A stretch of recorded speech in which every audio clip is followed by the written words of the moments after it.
for coming on the show, Mr. Warren. Recently, the Supreme Court made a pretty big decision and declared that school segregation was unconstitutional. What do you have to say about that?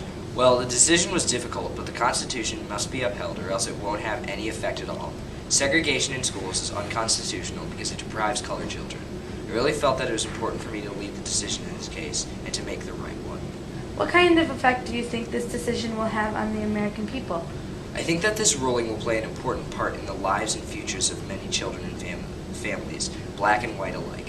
Education is something that has a huge effect on everybody's lives. If you encounter discrimination and to deprive a child of something, it gives them the disadvantage later on in life because it's providing an unhealthy environment. Do you think that this case is even more about just school segregation? The case was fought to win equality in schools, but yes, I believe that it is about something even bigger.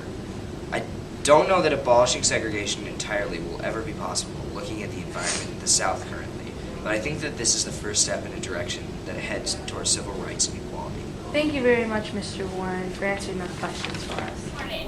You're spending your day with Wake Up at 6 Channel 6 News.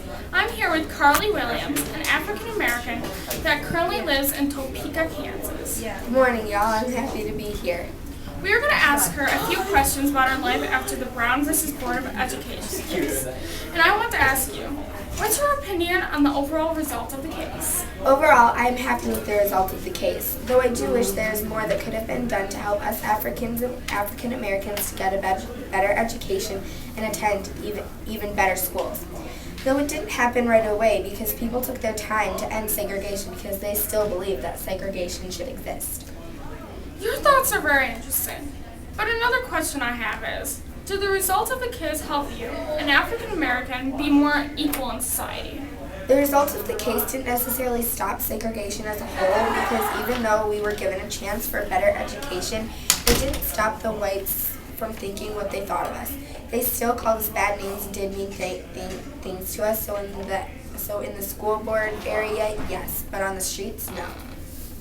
Carly, I want to ask you one more question. What would you like to see in this society that's something to change?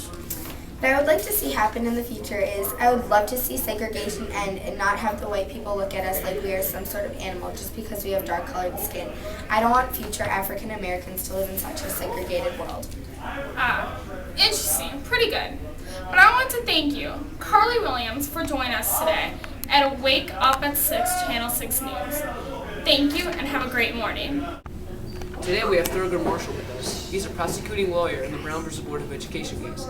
So, Mr. Marshall, how do you think the 14th Amendment will play into this case? Well, I believe that the 14th Amendment can specify whether the state should be allowed to segregate education. Therefore, the government is allowed to prohibit discriminatory state actions based on race, this including public education. Interesting. In your opinion, what effect does the segregation in public education have on African American children? I personally believe that this segregation plays a toll on African American children's mental health, as a detrimental effect on the children. It would cause African American children around the nation to always feel that white students are superior. I have one more question for you.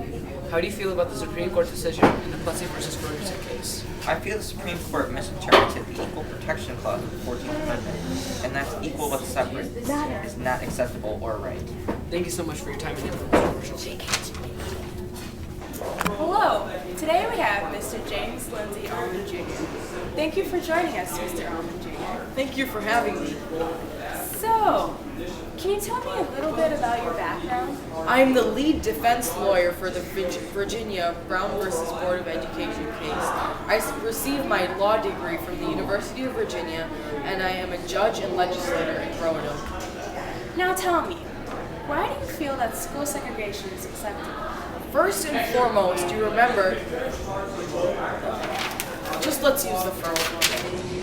Hello, today we have Mr. Oliver Brown with us. Hello, Mr. Brown. Mr. Brown played a major role in the Brown versus Board of Education case. Would you please tell us what your life was like before the case? Well, with the Jim Crow laws affecting every part of my life, it was very difficult to do the simple things like getting a drink of water or going to the bathroom in decent conditions. But it wasn't just hard for me, it was hard for my daughters just to go to school. And overall, I think that the entire African American community was very upset with the current situation. I heard you allude to your daughter's hardships. Can you please elaborate on something? Yes, it was very hard for both my daughters. They had to walk about 20 blocks to go to the nearest black school, while the white children just rode the bus to the nearest white school, which was only 7 blocks away.